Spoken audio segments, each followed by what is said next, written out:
Om Shanti. Position में ठहरने से अपोजिशन समाप्त। सर्व आत्माओं के सुख और शांति करता बने हो, क्योंकि दुख हरता सुख करता के सिक्की लधे बच्चे हो। तो जो बाप का कर्तव्य वही बच्चों का कर्तव्य। जो विश्व के कल्याणकारी व सुख करता है, उनके पास कभी भी दुख की लहर स्वप्नों में भी अथवा संकल्प में भी आ नहीं सकती। तो ऐसे स्थिति बना रहे हो व इस स्थिति में स्थित रहते हो। जब नए से नया जन्म मिल गया, बाप दादा के सिक्की लधे बच्चे बने, तो सर्वशक्तिमान की संतान के पास कोई भी प्रकार की संताप आ नहीं सकता। संताप अर्थात दुख की लहर तब तक है जब तक सर्वशक्तिवान बाप की स्मृति नहीं रहती, अथवा उनकी संतान प्रैक्टिकल में नहीं बनते हो।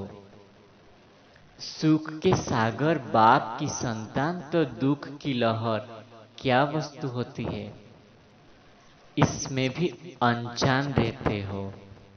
सुख की लहर में ही लहराते रहते हो। माया की अपोजिशन क्यों होती है?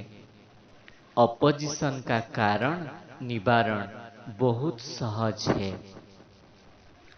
अपोजिशन से सिर्फ अ शब्द निकाल दो तो क्या हो जाएगा? पोजीशन में ठहरने से अपोजिशन होगा। अगर अपने पोजीशन पर स्थित हो तो माया की अपोजिशन नहीं होगी। सिर्फ एक शब्द कट कर देना है, अपने पोजीशन में ठहरना। यही याद की यात्रा है। जो हूं, जिसका हूं, उसमें स्थित होना, यही याद की यात्रा है। मुश्किल है क्या? जो जैसा है ऐसा अपने को मानने में मुश्किल होता है क्या? आप लोगों ने असलियत को भुला दिया है। उसमें स्थित करने की शिक्षा भी मिल रही है। तो असली रूप में ठहरना मुश्किल होता है व नकली रूप में ठहरना मुश्किल होता है।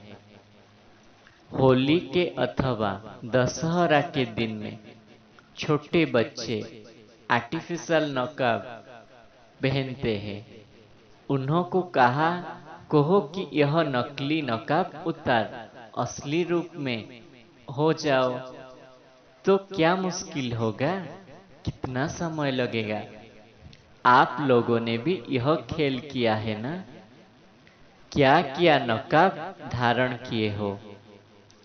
कब बंदर का, कब असुर का, कब रावण का, कितने नकली नकाब धारण किए हो। अब बाप क्या कहते हैं? वह नकली नकाब उतार दो। इसमें क्या मुश्किल है? तो सदैव यह नशा रखो कि असली स्वरूप, असली धर्म, असली कर्म हमारा कौन सा है। असली नॉलेज के हम मास्टर नॉलेजफुल है। यह नशा कम है। यह नशा सदैव रहे तो क्या बन जाएंगे? जो बन जाएंगे उसका यादगार देखा है। दिलवाड़ा मंदिर, तपस्वी कुमार और तपस्वी कुमारियों का यादगार है। और सदैव नशे में स्थित रहने का यादगार कौन सा है? अचल घर। सदैव उस नशे में रहने से अचल अड़ल बन जाएंगे। फिर माया संकल्प रूप में भी हिला नहीं सकती। ऐसे अचल बन जाएंगे। यादगार है ना कि रावण संप्रदाय ने पांव हिलाने की कोशिश की, लेकिन जरा भी हिला न सके। ऐसा नशा रहता है कि हमारा यादगार है, यह मेरा यादगार है। ऐसा निश्चय बुद्धि बनने से विजय अवश्य प्राप्त हो जाती है। यह कभी भी नहीं सोचो कि यह कोई और महारथियों का है, हम तो पुरुषार्थी है। अगर निश्चय है, निश्चय में स्वरूप की स्मृति में ही कमजोरी होगी तो कर्म में भी कमजोरी आ जाएगी। तो सदैव हर संकल्प निश्चय बुद्धि का होना चाहिए। कर्म करने के पहले यह निश्चय करो कि विजय तो हमारी हुई पड़ी है, अनेक कल्प की विजय बने हैं। जब अनेक कल्प अनेक बार विजय बन विजय माला में पिरोने वाले हैं, पूजन होने वाले हैं, तो अब वह रिपीट नहीं करेंगे। वही बना हुआ कर्म दोबारा रिपीट करना है। इसलिए कहा जाता है कि बना बनाया, बना हुआ है लेकिन अब फिर से रिपीट करो। बना बनाया जो कहावत है उसको पूरा करना है। जब निश्चय हो जाता है कि मैं यह हूं बा यह मुझे करना है ही है, मैं कर सकता हूं, तब वह नशा चढ़ता है। निश्चय नहीं तो नशा भी नहीं चढ़ता, और निश्चय है तो नशे की स्थिति के सागर में लहराते रहेंगे। ऐसी स्थिति का अनुभवी मूर्त जब बन जाएंगे तो आपकी मूर्त से सिखलाने वाले की सूरत दिखाई देगी। तो ऐसे अनुभवी मूर्त हो जाओ जो बाप और शिक्षक की सूरत आपके मूर्त में प्रत्यक्ष हो। ऐसे बने हो सफलता के सितारे हो बा उम्मीदवार के सितारे हो। सफलता तो जन्मसिद्ध अधिकार है, क्योंकि जब सर्वशक्तिमान कहते हो तो असफलता का कारण ही है शक्तिहीनता। शक्ति की कमी के कारण माया से हार खाते हो। जब सर्वशक्तिमान बाप की स्मृति में रहते हो तो सर्वशक्तिमान के बच्चे होने के कारण सफलता तो जन्मसिद्ध अधिकार हो गया। हर सेकंड में सफलता समाई हुई होनी चाहिए। असफलता के दिन समाप्त, अब सफलता हमारा नारा है। यह स्मृति में रखो। बहुत सहज सरल रास्ता है जो सेकंड में अपने को नकली से असली बना सकते हो। इतना सरल मार्ग कब मिलेगा? कभी भी नहीं। माया के अधीन क्यों बनते हो? क्योंकि ऑलमाइटी अथॉरिटी के बच्चे हैं, वो भूल जाते हो। आजकल छोटी मोटी अथॉरिटी रखने वाले कितने खुमारी में रहते हैं, तो ऑलमाइटी अथॉरिटी वाले कितनी खुमारी में रहना चाहिए। शास्त्रवादी जो अपने शास्त्रों की अथॉरिटी मानते हैं वो भी कितने खुमारी में हैं, कितनी उल्टी नॉलेज के निश्चय में रहते हैं। कितने सुनाया, किसने देखा, कुछ भी पता नहीं, फिर भी शास्त्रों की अथॉरिटी मानने के कारण अपनी हार कभी नहीं मानेंगे। तो आप लोगों को सर्वसे श्रेष्ठ अथॉरिटी है। ऐसे अथॉरिटी से किसी के भी सामने जाओ तो सभी सिर झुकाएंगे। आप लोग नहीं झुक सकते हो तो अपनी अथॉरिटी को कायम रखो। आप विश्व को झुकाने वाले हो।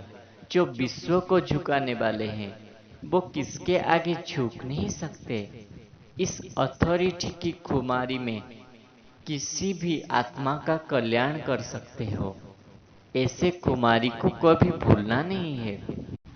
बहुत समय के अभूल बनने से भविष्य में बहुत समय के लिए राज्य भाग्य प्राप्त करेंगे। अगर अल्पकाल इस कुमारी में रहते हो तो राज्य भाग्य भी अल्पकाल के लिए प्राप्त होता है। यहाँ तो अभी आए हो, सदा काल का वर्षा लेने, न कि अल्पकाल का। सिर्फ दो बातें साथ साथ याद रखो। बात एक ही है, शब्द भिन्न भिन्न है। बिल्कुल सहज है। सहज दो बातें सरल शब्दों में कौन सी सिखाई जाती है? ऐसे दो दो शब्द साथ याद रहे तो स्थिति कभी भी नीचे ऊपर नहीं हो सकता। अलफ और बादशाही याद रहे तो कभी स्थिति नीचे ऊपर नहीं होगी। दो शब्द की ही बात है। कोई अज्ञान बच्चे को भी अल्प और बे याद करने के लिए कहो तो भूलेगा। आप मास्टर सर्वशक्तिमान भूल सकते हो? जिस समय विस्मृति की स्थिति होती है तो अपने से यह बातें करो, मैं मास्टर सर्वशक्तिमान अल्प और बे को भूल गया। ऐसी ऐसी बातें करने से शक्ति जो खो देते हो उसको फिर से स्मृति आ जाएगी। है सिर्फ मनन और वर्णन करना। पहले मनन करो और बाद में वर्णन करो। जो बातें मनन की जाती है उनको वर्णन करना सहज हो जाता है। तो मनन करते और वर्णन करते चलो। यह भी दो बातें हुई। मनन करते करते मगन अवस्था ऑटोमेटिकली हो जाएगी। जो मनन करना नहीं जानते हैं वह मगन अवस्था का अनुभव भी नहीं कर सकते हैं। ताज और तखत नसीन अभी बने हो व भविष्य में बनेंगे। अभी तो ताज और तखत नहीं है ना, बेगर हो। संगम युग का तखत नहीं जानते हो? सारे कल्प के अंदर सभी से श्रेष्ठ तखत का मालूम नहीं है? बाप दादा के दिल तखत नसीन नहीं बने हो? जब याद रहेगा तब तो बैठेंगे।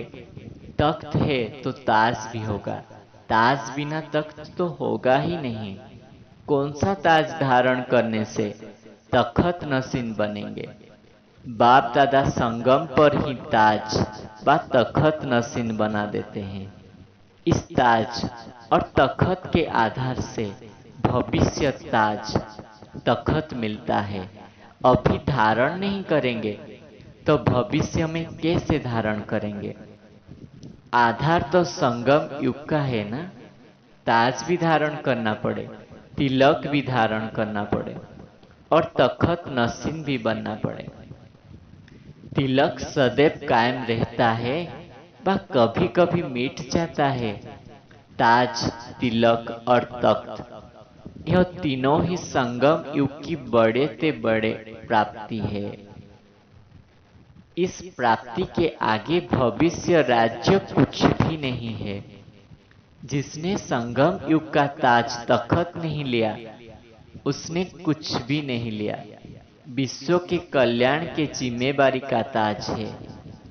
जब तक यह ताज धारण नहीं करते तब तक बाप के दिल रूपी तखत पर विराजमान नहीं हो सकते हो।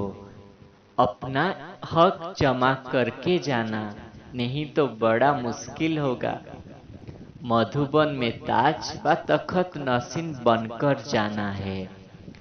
जब हिम्मतवान निश्चय बुद्धि बनते हो तब ही मधुबन में आते हो अपनी ताज पेशी करने। बिगड़ ताज के नहीं जाना। बाप दादा का तख्त इतना बड़ा है जो जितना चाहे उतना विराजमान हो सकते हैं। उस तूल तखत पर तो सभी नहीं बैठ सकते, लेकिन यह तखत इतना बड़ा है, बड़े से बड़ा बाप के बच्चे बड़े से बड़ा तखत नसीन होते हैं। अच्छा, ओम शांति।